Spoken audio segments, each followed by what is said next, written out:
todo tiene que ver con todo.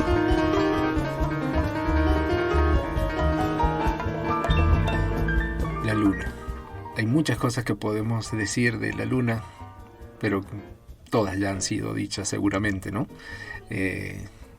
La luna ha sido fuente de inspiración me imagino yo, desde que nuestros antepasados y muy antepasados, alguna vez alguien levantó la mirada al cielo y encontró ese objeto brillante y blanco, a veces bien enterito, a veces la mitad, y desde ahí en adelante no podemos ignorar su presencia.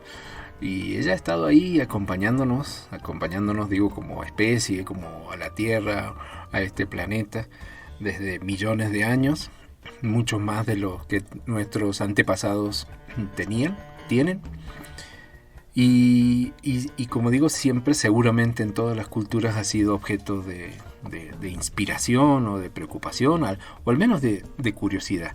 Seguramente en estos tiempos modernos de grandes ciudades y encerrados con tantos problemas internos, domésticos, y preocupados por cosas que están más terrenales, seguramente ya no le prestamos la atención y ya no nos detenemos a mirar esa luna como hacían seguramente quienes vivían un poco más aislados que nosotros.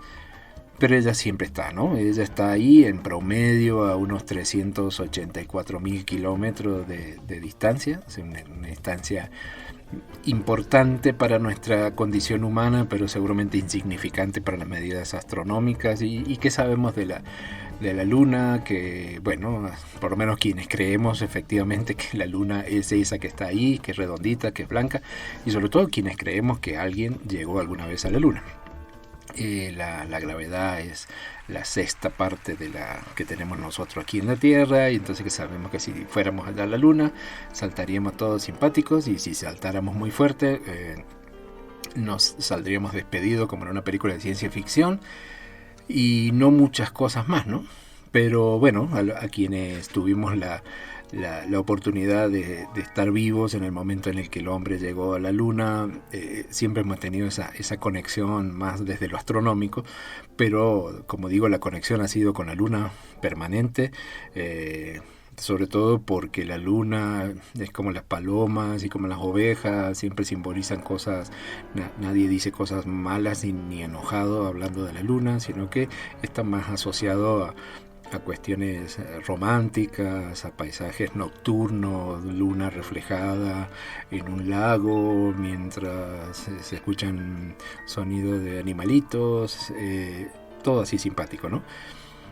Por ejemplo, hablando de sonidos de animalitos, uno de los animalitos que asociamos y con la luna y animalitos sería en este caso los lobos, y nos viene a la mente la imagen de esos lobos, esos parientes de nuestros perros domésticos, pero aparentemente son más malos y aúllan y no dejan a dormir a nadie donde están, en los bosques, y la imagen que tenemos es aparentemente los lobos aullándole a la luna, que sabemos que no tiene nada que ver la luna, simplemente que quien lo ha visto con la luna llena es más fácil de ver a un lobo aullando, porque si la tenés que ver de noche no hay forma de verle la cara al lobo, y como para aullar tienen que acomodar el hocico hacia arriba, daría esa sensación, pero sobre todo porque lo hemos visto seguramente en algún cuadro, en alguna imagen, y de ahí más quedó la idea de que los lobos en algún momento se juntan y se le ponen a aullar a la luna, que no los va a oír porque está a 384.400 kilómetros de promedio.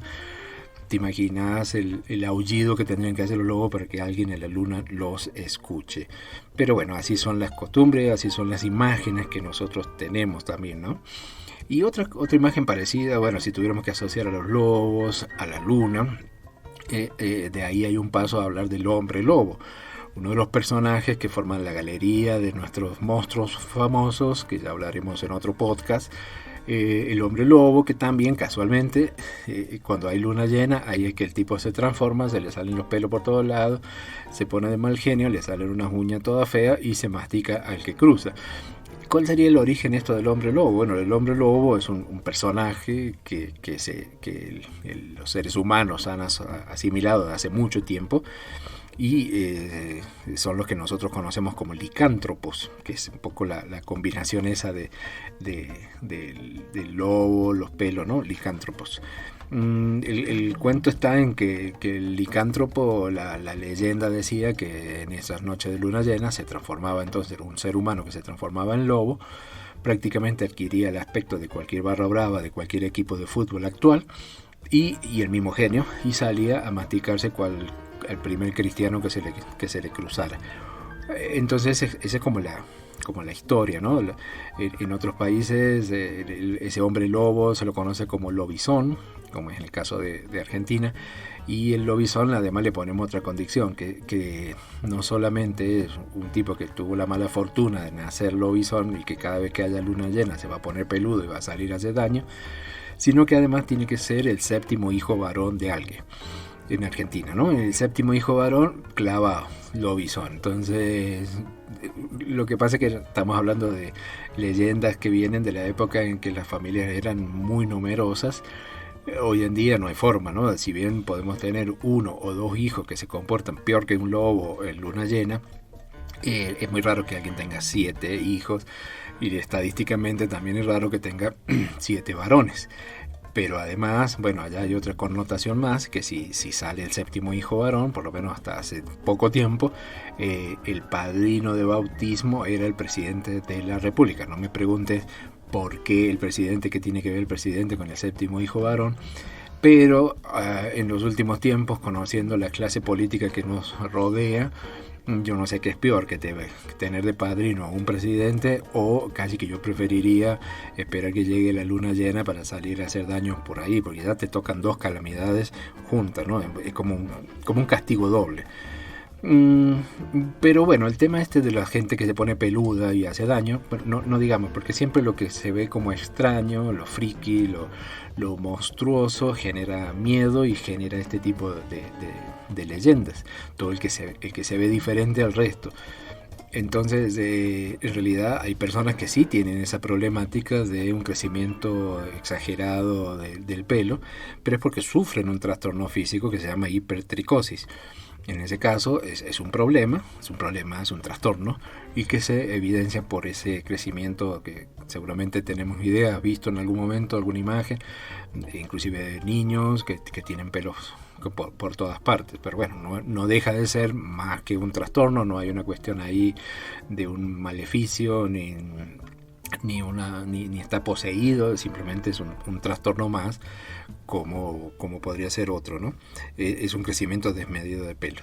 Lo curioso es que cuando alguien tiene ese trastorno, se lo ha visto como un monstruo, como objeto de ferias, ¿no? La mujer barbuda, el enano, el más alto, alguien que tenga todo el pelo así.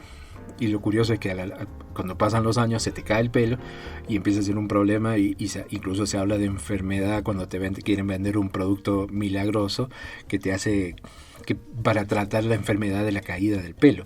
Y entonces ¿en qué quedamos? Era malo tener pelo, pero si en una edad se te cae, también es malo quedar pelado, y apelas a cualquier recurso ridículo para tratar de ocultar lo que todo el mundo observa. Y insisto, yo creo que no es el único trastorno el de que te crezcan los pelos, sino que tenemos muchos trastornos más, ¿no? Otra cosa curiosa relacionada con el tema de la luna es que cómo hay palabras en las que utilizamos eso de la luna o de otros astros. Por ejemplo, siempre cuando había un comportamiento, alguien se comportaba de una forma rara, y era común decirle, bueno, vos pareces un marciano, o sea, no sos un terráqueo porque no tenés las mismas costumbres que tenemos nosotros, sino que pareces un marciano. La duda es, ¿por qué marciano? O sea, ¿por qué justo Marte? O sea, Marte, entendemos, en la época que veíamos programas de televisión, decirle, vamos a ver una de marcianos, era fácil, una película, una serie de televisión. Pero ¿por qué marciano? O sea, nunca lo entendí. ¿Por qué no venusiano, neptuniano, como se llama, saturnianos o como sea? Sino que tenían que ser de Marte. Por suerte ya en los últimos años, en las historias estas de ciencia ficción, se hablan de imperios y de otros nombres rarísimos, pero de los que existen, de los reales, el tema eran los marcianos. También se le decía a las personas cuando estaban un poco rayadas, un poco que tenían algún trastorno mental, que se estaba comportando como un lunático. Entonces seguramente asociando o relacionado con los efectos que la luna tiene sobre la Tierra. Pero esos efectos, obviamente, el que todos conocemos es el efecto sobre las mareas, o sea, la causa por la cual se generan las mareas.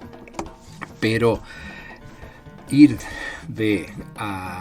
que tiene sentido que la fuerza de atracción de la luna sobre la masa de agua haga que se mueva, a pensar que la luna te va a afectar el comportamiento, que la luna te va a hacer que te crezca más el pelo, otra vez el tema del pelo, que te tienen que cortar el pelo, que en la luna menguante, creciente o lo que sea, o que las plantas te van a crecer más bonitas según como esté la luna cuando vos las sembres. Es darle todavía, en estos tiempos que corren, darle como demasiados poderes mágicos a la luna, ¿no? Insisto, algo que está girando a 300.000 kilómetros de nosotros. Pero bueno, son costumbres y todavía sigue así. Lo curioso es que hablamos tanto de la luna y le atribuimos tantas cosas a la luna, siendo que solamente 12 personas estuvieron allá en la luna, porque fuimos a la luna, ¿ok? Y esas 12 personas son los 12 astronautas que la pisotearon por allá. Probablemente en pocos años más vuelvan, porque ahora hay una mirada de usarla como un escalón o una etapa intermedia en un viaje a Marte, de nuevo Marte. La idea es ir hasta allá a Marte y haríamos escala en la Luna. Si te tomas el directo vas a Marte, pero si te tomas el que cuesta más barato te hace una paradita en la Luna. Otra asociación con la luna o que con la palabra que podríamos pensar es el tema de los lunares. Los lunares, uno dice, ¿y qué tendrá que ver un lunar con la luna? Porque en todo caso la luna la vemos cuando está llena y un lunar no es blanco sino es negro. Y los lunares en definitiva no son nada mágico, nada misterioso, sino es un racimo de melanocitos, quienes son las células responsables, quienes son los responsables de generar la melanina. Y todos tenemos muchos lunares en alguna parte de nuestra geografía. Algunos son visibles, otros son discretamente ocultos. Pero lo curioso es que hubo una época en la historia de la humanidad en que los lunares que eran visibles, es decir, los de la cara solamente, se utilizaban como algo de elegancia, como un gesto de elegancia, sobre todo en la aristocracia del siglo XVII, perdón. Pero no solo eso, sino que se usaban lunares falsos, porque los lunares eran se utilizaban como un lenguaje oculto.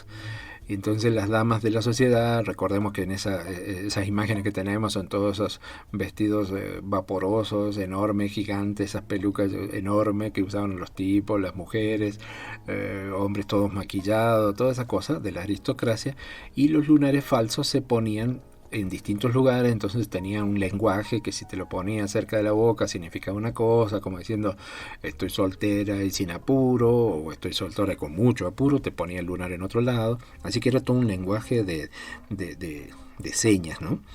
Y así podemos encontrar muchas relaciones de la luna con cosas que nosotros decimos habitualmente.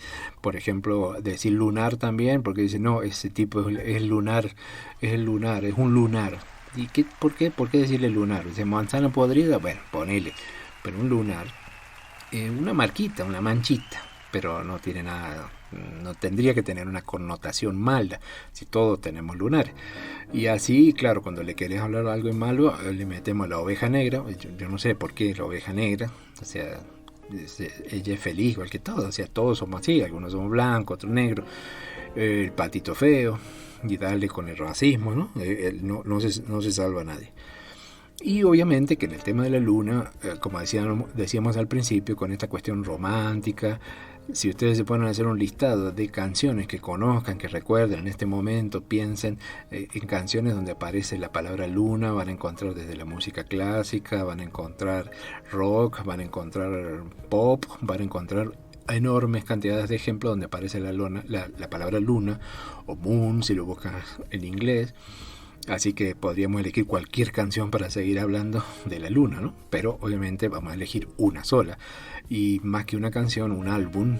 Para quienes somos fans de esta banda, uno de los álbumes más famosos de Pink Floyd obviamente es The Dark Side of the Moon, el lado oscuro de la luna. Y ahí empezamos a analizar la palabra. ¿Por qué el lado oscuro de la luna? Ok, quiere decir que la que estamos mirando nosotros es el lado iluminado, y si hay un lado iluminado tiene que haber un lado oscuro. Y efectivamente eso pasa. Pero no sé si te has preguntado alguna vez, listo, eso, mira que la luna está ahí, la conocemos. ¿Quién no conoce la luna? Todo el mundo conoce la luna. Pero claro, cuando a vos te hablan del lado oscuro de la luna, uno dice, bueno, ¿qué es lo que hay detrás? Y eso es propio también del ser humano, ¿no? De la curiosidad de saber qué es lo que hay del otro lado. Así fue que alguna vez alguien sentado frente al mar dijo, bueno, y eso se ve bonito, romántico, muy lindo las olas, el ruido, pero ¿qué habrá más allá? Y esa curiosidad es la que te impulsa a ir hacia el otro lado. O si encuentras un muro, bueno, ¿qué es lo que hay del otro lado? Si está la puerta cerrada, bueno, ¿qué es lo que hay del otro lado? Ser curioso, chismoso. En el caso del lado oscuro de la luna, bueno, ya se lo miró, ya se fue por detrás, no hay nada mágico, no hay nada escondido por allá atrás. Inclusive hace poco enviaron a los chinos un rover para que fuera también allá. Bueno, la misión finalmente se dañó, pero bueno, se puede ir, no hay drama. Está del otro lado, pero la curiosidad es por qué, si la Tierra gira y la luna gira, porque nosotros, o sea, la Tierra gira sobre su eje, nosotros giramos alrededor del Sol, la luna gira alrededor de la Tierra, por eso vemos las distintas fases, pero a su vez la luna gira sobre su propio eje. Entonces, ¿cómo es que si todo está girando, cómo puede ser que siempre le miremos la misma cara y nunca podamos ver la cara que está oculta? Y eso es algo, desde el punto de vista de la astronomía, se explica por unas palabras bonitas que dicen, lo que pasa es que los dos objetos, la Tierra y la Luna, giran en un movimiento sincrónico, y uno queda como con cara diciendo, ok, listo, te entendí, pero en el fondo no entendimos. ¿Por qué? Si las dos cosas giran, ¿cómo es que no le vamos a ver la parte de atrás? Buscando explicaciones uno puede llegar a un lugar muy bonito. ¿Quién lo podría explicar de forma didáctica? Entonces dicen, bueno, prendo el televisor, Nat Geo, Discovery.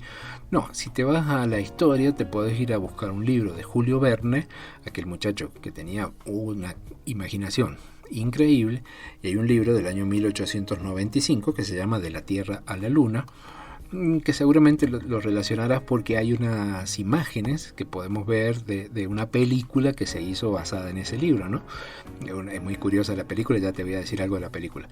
Pero en el libro, Julio Verne también alguien se plantea esa misma pregunta, y él lo explica de una forma muy didáctica, y básicamente tiene que ver, no voy a contar la historia, pero tiene que ver con qué sucede si uno observa una vela encendida en una mesa y uno va girando alrededor de la mesa. La vela, si tuviera ojos, tampoco te vería la nuca, al igual que nosotros no nos podemos ver la nuca todos los días cuando nos miramos esa cara impresentable cuando vamos al baño y nos miramos en el espejo. Hay una parte que nosotros, si lleváramos el espejo y corriéramos y nos diéramos vuelta, hiciéramos lo que quisiéramos, siempre vamos a ver esta misma cara horrible y nunca vamos a poder ver qué es lo que hay detrás nuestro. Ya me vas a decir que con 2 espejos sí se puede, pero anda a llevar 2 espejos hasta la luna, no hay forma. Entonces Julio Verne lo hizo muy bien.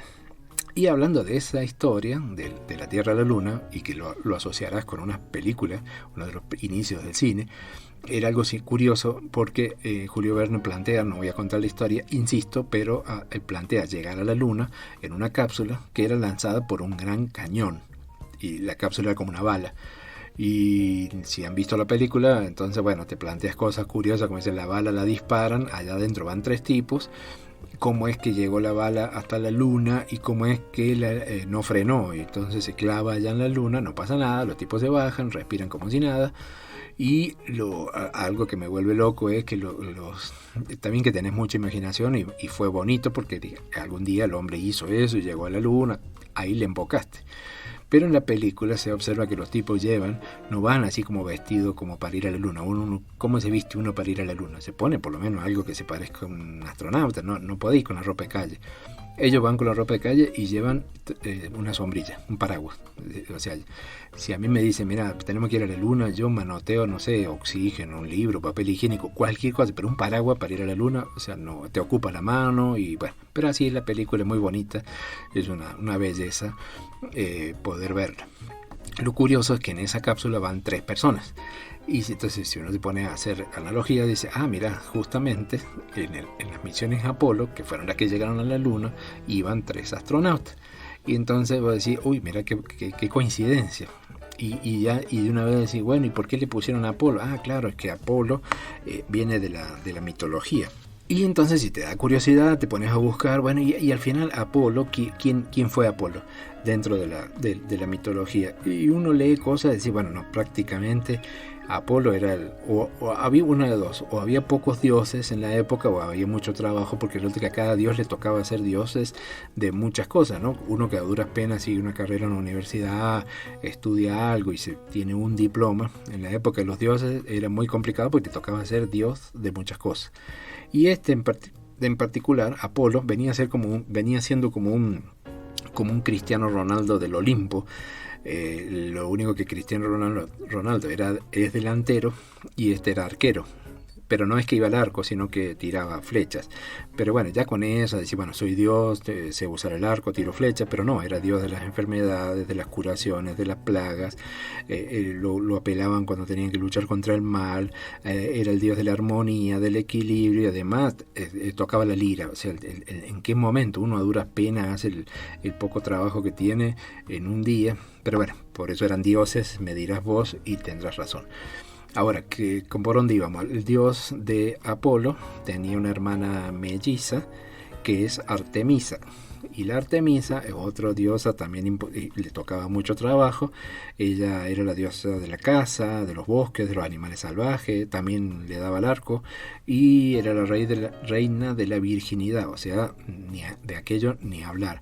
Incluso, mira que las coincidencias dentro de la mitología se dice que había un príncipe de Tebas que se llamaba Acteón, que un día la encontró. Yo no sé por qué la Artemisa andaba con un séquito de vírgenes, obviamente, todas tenían que ser del mismo equipo que ella, pero no andaban así vestidas como eran vírgenes, andaban así al natural y se acostaban a dormir así, no se ve que los bichos no le decían nada a los dioses. Y un día este príncipe de Tebas, Acteón, la vio dormida, desnuda, el tipo se pone como loco y el solo hecho de haberla visto era como prácticamente haberla violado. Entonces la Artemisa se enojó, cuando se despierta le alcanzaron una tapa un poco, pero ella lo mismo dijo, no, vos me estuviste mirando, y al tipo, o sea, lo podría haber castigado, hacerle un juicio, llevarlo a tribunales, pero no, lo convierte en un ciervo, y los propios perros del tipo, que desconocen que el ciervo era el jefe, lo matan, porque los perros son así, se comen a los ciervos, se comieron al jefe. Y así hay otra historia que la podemos relacionar con astronomía, ya que estábamos hablando de eso, que una de las que acompañaban a Artemisa se llamaba Calisto, era una chica que tenía que estar embarazada, tenía que ser virgen para formar parte del equipo, para jugar con Artemisa, pero resulta que Zeus se alocó, se enamoró de ella, la hace suya y ella queda embarazada. Entonces ella estuvo disimulando el embarazo, pero como andaban ahí sin abrigo, sin nada, en algún momento se dio cuenta. Artemisa se enoja porque tenía un mal genio y no quería a nadie que no fuera virgen al lado de ella, y entonces la convierte en una osa. Estaba embarazada, la convierte en una osa, pero le deja que tenga el hijo, y después, porque la pobre había sido violada, te convierten en osa, tener un hijo, o sea, para premiarla la dejó que subiera a los cielos, y ella forma parte entonces lo que es la constelación de la osa. Bueno, un poco rebuscada, pero bueno, para que vea que todo tiene que ver con todo y que un poco rebuscada la historia, pero allá está en el cielo. Y volviendo a Artemisa, acá entre los griegos y los romanos, cuando se van pasando las historias de dioses y según de donde uno lo lea, una diosa podía, o un dios podía tener 2 nombres. Entonces, por ejemplo, para los romanos esta diosa era Diana, que era la reina de la casa, y en algún momento en estas idas y vueltas de hojas de vida y de leyendas de romanos y de griegos, Artemisa pasa a ser podría ser también la diosa Selene, que justamente es la diosa de la luna, que fue el motivo inicial de este podcast. Porque al final todo tiene que ver con todo.